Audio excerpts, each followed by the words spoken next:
Kind of a powerful song, isn't it? I mean, for those of you that are like me and just love the sound of music, love to hear people's vocals, she has one very powerful voice and it really cuts into you. But the lyrics of the song is what gets me. Sitting there the other day, listening to it, and I pulled up the lyrics and I started reading them. And I started to think about it. When we're blessed, when we're given a blessing, when God decides to bestow something upon us, we get this great, overwhelming feeling, right? It's wonderful when we recognize it. It's this great, overwhelming joy and almost an ecstasy. We can't get enough of it. And we start to hold our breath. And we hope that the feeling stays. We try to freeze that moment. And then it sets off dreams in our minds. We start thinking of the future, thinking of different things that we can do with this blessing or things that can come from this blessing. And those dreams, they get louder in our head. They start echoing. And we start to share them with other people. We start to grab a hold of anyone who will listen. We reach for them. I mean, just think about it. Just little things, little blessings that we try to share with people. Marcy was on vacation last week. I think I've shared with anyone that would give me an ear. I was so excited for that blessing, for that joy that it brought me, that I keep trying to share that joy with other people. And it gets so loud, and we've already started talking, we'd love to do it again. We'd love to try to capture that moment again. Don't know that that's a possibility to capture that moment again. Pretty sure it's not possible. Not for us at least. But we share that, and we're like, come on, take my hand, come listen to what I have to say. Be part of this with me.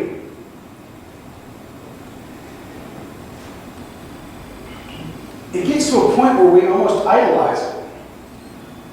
We idolize that feeling, that joy, that enlightenment that we felt.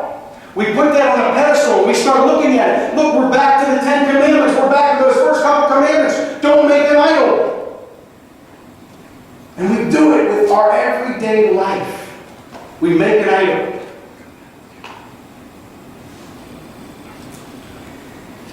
And we start to say that feeling, that dream, that hope, that I can't do this without you. Even the shine of 1,000 spotlights, even if I had every star in the sky, it's not the same. It's not enough.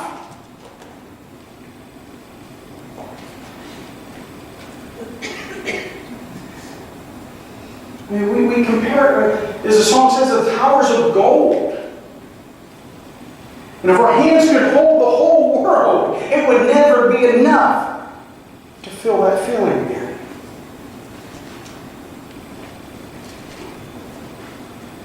All the time we take God's blessings and we look for more. All the time we look for something more. And it's not always a conscious thing. We feel that blessing and we're like, ooh, I love it. It becomes a drug to us. It's almost like an addiction. But instead of looking to God for that blessing, we start trying to recreate it. We start trying to put things in our own path, saying, okay, if I do this, I can get there again. If I do that, I can achieve this again. And it's all from God. It's not from us. But we're always searching for more. We're always wanting more. Because no matter how many times we reach a blessing that's equal to that, it's never going to feel the same. Think about that. Think about someone that's an alcoholic or a drug addict. They start, they get this initial high or this initial buzz, and they're like, ooh, that's a great feeling. But to get that feeling again, they need more. And they need more. And they need more. Not realizing that they've become an addict or an alcoholic or whatever you want to call it, or however it goes. Smoking's the same. Yeah, okay, I like that. And it starts going further and further. I need that. We continually look for more. And Jesus talks about us wanting more. He talks about this. If you look at Luke 12, I'm going a long way, so we're going to break this up. It's Luke 12, we're going verses 13 through 34. But we're going to break this up some. So Luke 12:13 says, then someone called from the crowd, "Teacher, please tell my brother to divide our father's estate with me." Jesus replied, "Friend, who made me judge over you to decide things such as that?" He says, "Beware. Guard against every kind of greed. Life is not measured by how much you own." Then he told them a story. A rich man had a fertile farm that produced fine crops. He said to himself, "What should I do? I don't have any room for all of my crops." Then he said, I know. I'll tear down the barns and build a bigger one. Then I'll have room enough to store up the wheat and all of my goods. And I'll sit back and I'll say to myself, my friend, you have enough stored away for years to come. Now take it easy. Eat, drink, and be merry. But God says to him, you're a fool. You will die this very night. Then who will get everything you worked for?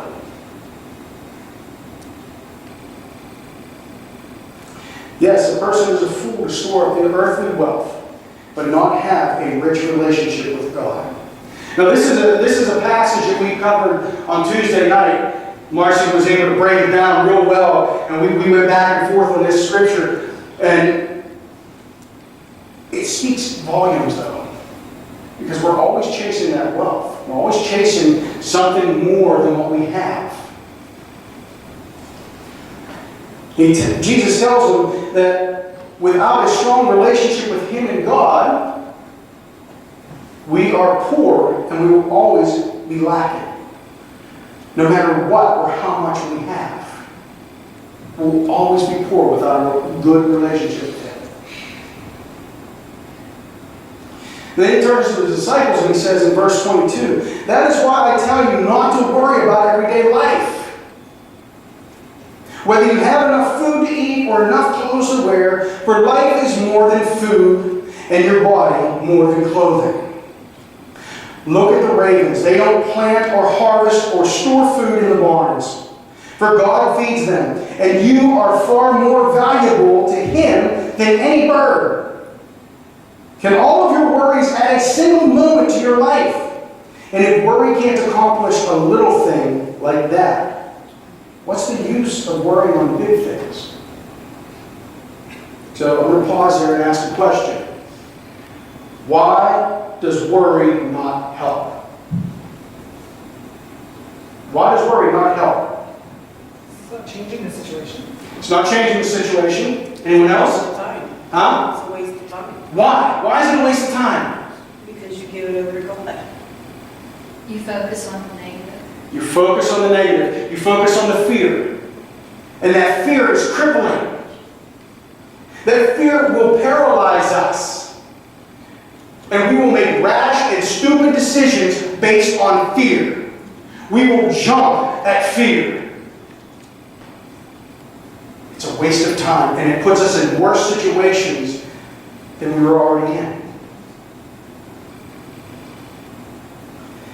And we lose the ability in fear to make a good decision. Verse 27, Jesus continues to say, look at the lilies and how they grow. They don't work or make their clothing, yet Solomon, in all of his glory, was not dressed as beautifully as they are. And if God cares so wonderfully for a flower that are here today and thrown in the fire tomorrow, He will certainly care for you. Why do you have so little faith? And don't be concerned about what to eat and what to drink. Don't worry about such things. These things dominate. Listen carefully. They dominate the thoughts of unbelievers all over the world. They dominate the thoughts of the unbelievers all over the world. But your Father already knows your needs. Seek the kingdom of God above all else, and He will give you everything you need. So don't be afraid, my little flock, for it gives your Father great happiness to give you the kingdom. Let me repeat that. For it gives your Father great happiness to give you the kingdom. He wants to give us the kingdom. Just like the song says, though, even if our hands can hold the entire world, it's not enough. In our minds, that kingdom is not physical in our minds. But if we truly trust in God, if we're truly connected with Him, if we truly look and have faith in Him, we know the kingdom is so much more than that. He wants to give it to us. He goes on to say in verse 33, so sell all of your possessions and give to those in need, because this will store up a treasure for you in heaven. And the purses of heaven never get old or develop holes. Your treasure will be safe. No thief can steal it. No moth can destroy it. Wherever your treasure is, there the desire of your heart also will be. Wherever our treasure is where the desire of our heart will be. Meaning that whatever we place value on, that's where our heart's focused. So if we're focused on our family, if we're focused on our clothing, or what we have, what we don't have, that's where our heart is focused. It's not focused on God. It's not focused on the blessings that He's given us. We want more. Jesus tells us to change the desires of our heart from loving stuff, loving the things that we have, the things that we want. Change our desire to loving Him. Continue His work. Be grateful for what He has provided us with. Do not seek or worry about the things that we don't have. He flat out says, those are the thoughts of the non-believers. Worrying about things that we don't have. How many just realize that we're maybe not as strong in our faith as we thought we were? How many of us worry about the things that we don't have, the things that we want? That's a hard truth to hit you, right? It tells us not to worry about it.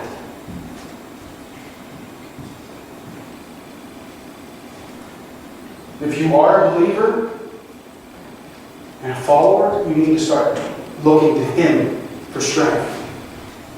If you're not, it's okay. You'll come to Him at your own time. He'll speak to you if you're open to listen. But if you're making a claim to follow Christ, then you need to start looking at life differently. You need to stop looking through the eyes of society, the eyes of the world, and start looking through His eyes. Remember, God's grace is enough. He tells us that. My grace is enough for you. I will provide. He told Abraham, I will provide. He told Moses, I will get you there. Follow the light. Follow us. Follow me. Wherever I go, follow. As long as you have faith, He will provide.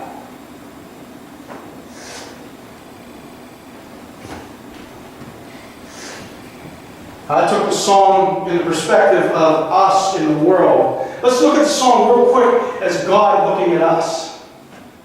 When we first give our lives to Christ, when we first say, yes, Lord, I want to be yours, He's saying, freeze in this moment. I want to relish this. I want to remember this. I want this to be special. And I want you to grow from that. Can you imagine us as parents, God as our Father, saying, when we see our kids do something great in life, we're like, I wish I could hold on to this moment forever. God technically can, but let's look at that and say, please, child, stay in this light. Stay here with me. Let me share my excitement with you. And He does. He pours out His excitement into us. He pours it out. And for me, it's amazing. It feels like I literally have a wave washing over me at times. Saying, hey, I'm here. Listen to what I have to say. And it just comes out. But I can picture Him saying, freeze. Right there for a moment. Remember this feeling and walk in that. Don't be looking for something greater. This is me. I'm giving you all I have. I'm giving you my kingdom. Walk in it. But we're stubborn teenagers. Every single one of us is a stubborn teenager when it comes to God. Because we want more. It's time to stop wanting more. And being thankful for what we have. I don't know about you. I'm tired of chasing dreams. But things that I want. Because there's a lot that I want. There's a lot that I'd love to give my kids that I didn't have. And that's nothing against you, Mom. We grew up, we didn't have a whole lot, but we had. Yeah, there were times when we suffered as kids, where what we had as a meal was all we had. But you know the cool thing about it? My brother and I didn't understand, and I've told this story before. We didn't understand it at the time, but people would come over, and my parents, even though that was all we had to eat, they would offer to someone else. It didn't register for me. I was angry at that at the time. But looking back at it, they were showing the love of Christ. So often, because my brother and I were like, no. I remember a time I literally laid on my plate. And my cousin came in and took my burger off my plate while I was laying over top of it. Took a big bite of it. I didn't eat that night. I don't eat off other people. That's a pet peeve of mine. But I wanted something different. So I got angry in that. God provided for us every step of the way. Looking back on it, I can see it. At the time, I couldn't. And as I counsel people, as I talk to people, as I sit and talk to myself at times and have conversations with God, He's like, are you looking for me in this situation? We're always looking for something else, but we're not looking for Him. When we have a troubled situation, we take a moment and say, where's God in this? Or are we looking for the big spotlight? We're looking for that big booming voice of, hey, I'm over here. I don't know that God sounds like Goofy from Disney, but or Pete, not Goofy. But we look for that big booming voice instead of those little life rafts, as I mentioned earlier. Those little things. So let's stop chasing the spotlight. Start looking for the breadcrumbs. Pray with me.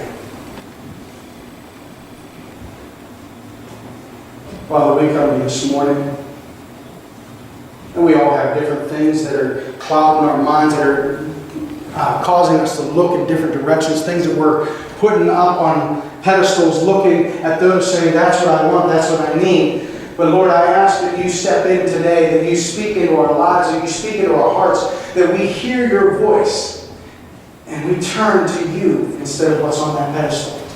That we place you on that pedestal, we place you above that pedestal, and we look to where you want to take us. Let us find that bread trail, Lord. If it leads down a winding, twisty road, I thank you for that winding, twisty road because you're teaching us something. You're guiding us somewhere. You're giving us a skill. So help us with that. But help us to focus more clearly on you and not our own wants and desires. We know you will provide for us. We know you can give it to us. And we will patiently wait and be content with what we have. So, Father, I ask you to speak into our lives today, to guide us, to deliver us from ourselves, and let us walk in the light with you. Father, I ask this in the name of Jesus Christ. Amen.